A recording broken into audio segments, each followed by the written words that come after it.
My name is Lester Levitt, and welcome to the Driftless Rivers Coalition podcast channel. In this video, I'm going to talk a little bit about why we chose to launch the Driftless Rivers Coalition from the Galena United Methodist Church, now known as Grant's Church, and why we chose the date July 23rd to do that. Back in 1856, Elihu Washburn was kind of a kingmaker, and he was the most powerful Republican in Congress. He had been part of the Whigs. The Whig Party had been dissolved, wasn't surviving, and so Elihu Washburn was picking and choosing the future leaders of the Republican Party, and Abraham Lincoln quickly came to the top of his list. So he had Lincoln come up and stay at the DeSoto House Hotel, and he crawled through the window on the second floor where they have this little kind of fake balcony. And Abraham Lincoln gave a speech starting at about 7 o'clock at night, and it went for 4 hours, according to the newspaper. And in this speech, specifically, his task was to dispel the rumor that the Republican Party was going to be a disunionist party, that their goal was to split the Union. And Abraham Lincoln's words specifically were reported as, "If you mean that it is our aim to dissolve the Union, for myself, I can answer that is untrue. For those who act with me, I answer that is untrue." He argued that the Republican position resisting the expansion of slavery was not a divisive issue.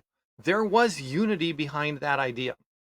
And so he went on to say, all this talk about the dissolution of the Union is humbug, nothing but folly. We won't dissolve the Union, and you shan't either. So he kind of threw down the gauntlet and said, hey, we're not talking about dividing the Union. We have this moral clarity that slavery is wrong. And Frederick Douglass had already established the narrative 2 years before 1856. Frederick Douglass, very, very powerful in his own right, had given a speech and about what is July 4th to the slave. And so Abraham Lincoln and others in the North were picking up on this narrative that the only viable future for the United States of America was a future where there was no slavery. It had already been divided because in the South they had a different style of government. It was an oligarchy essentially running the southern states. And in the North, it was capitalism. And capitalism is what gave rise to the prosperity of this town of Galena. Railroads were being built, steamboats were coming up and down the Mississippi River.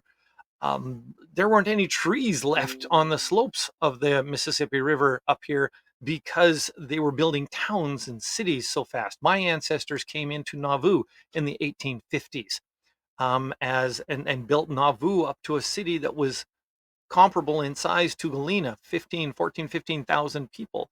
My ancestors only spent one summer there to harvest one crop before the Mormons were chased out, and off they went along the Oregon Trail, creating a new Mormon trail and ending up in Utah. My ancestors also in the late 1890s created the last wagon train to Alberta, Canada, so that they could live in Canada in peace with their 3 wives and 26 children. So that's why I'm dual citizen. My roots are still back here in the Midwest because of that.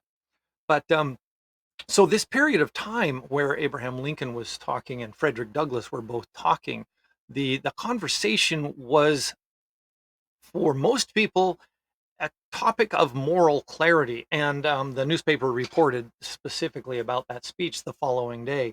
The sledgehammer effect of his speech results from the resistless force of the logic of the logician, not the fierce gestures and loud rantings of the demagogue. So I'm going to be talking in subsequent videos about the demagoguery and populism and how those messages are more divisive than conversations that we could otherwise have that bring people together. And specifically as it relates to the importance of Frederick Douglass at this point in time,